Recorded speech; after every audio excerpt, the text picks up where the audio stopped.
Você sabe a diferença entre acordo coletivo de trabalho e convenção coletiva de trabalho? O acordo coletivo de trabalho, ele é feito entre a empresa ou empresas do mesmo ramo e o sindicato dos trabalhadores. Já a convenção coletiva de trabalho, ela é feita entre o sindicato dos trabalhadores e o sindicato dos empregadores. Todas as cláusulas do acordo e da convenção, elas se aplicam a toda a categoria que estiver reunida naquele âmbito territorial do sindicato. Para as empresas, às vezes é muito incomum que haja acordo coletivo de trabalho. É mais fácil a gente achar convenções coletivas de trabalho. Isso daí talvez porque as empresas tenham pouca informação sobre a vantagem do acordo coletivo. A convenção coletiva, ela acaba deixando na mão do sindicato dos empregadores a negociação com a categoria dos empregados. Portanto, muitas vezes a sua empresa que tem uma característica específica, ela acaba não sendo abarcada tão tão minuciosamente pelo sindicato, porque ele está tentando lidar com toda a categoria de empregadores. Já no acordo coletivo, como é a própria empresa que lida direto com o sindicato dos trabalhadores, é possível você conseguir, junto ao sindicato dos trabalhadores, delimitar situações que são mais específicas da sua empresa.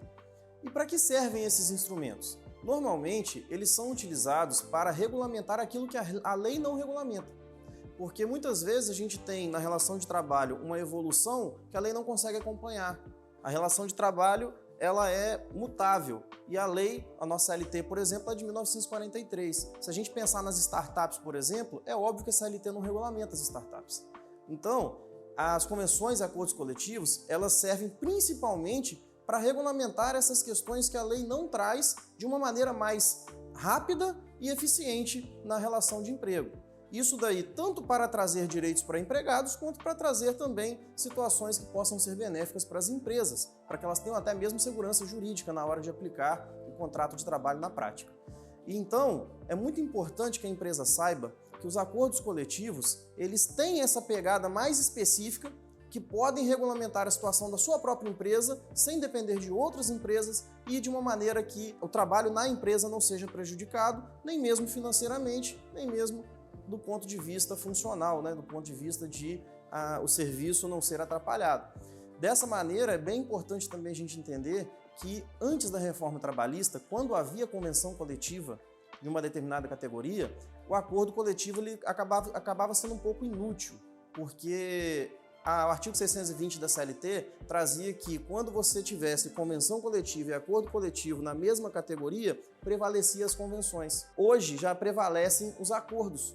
Portanto, mesmo que tenha uma convenção coletiva genérica, que para a sua empresa não é tão interessante, a sua empresa pode procurar um sindicato dos empregados e elaborar um acordo coletivo para que seja vista a situação específica da sua empresa e ela vai prevalecer sobre a convenção existente. E isso daí pode ser bom para o empregador? Pode ser bom porque você vai poder regulamentar a jornada de trabalho, você pode falar sobre compensação de jornada, por exemplo, você pode falar sobre pagamento de participação nos lucros e resultados, que é uma verba não salarial, portanto é um pagamento, entre aspas, barato para se fazer ao empregado e é vantagem para o empregador e para o empregado. Você vai poder falar, por exemplo, sobre redução de intervalo entre a jornada, entre outros. Por isso que é interessante a empresa saber que essa é uma carta na manga que pode sim fazer com que haja mais eficiência na sua empresa. Espero ter sanado algumas dúvidas e trazido algumas ideias para os empresários e também para os empregados saberem que os seus direitos têm que ser cumpridos quando há convenção ou acordo coletivo de trabalho. Espero que tenham gostado, curtam e compartilhem.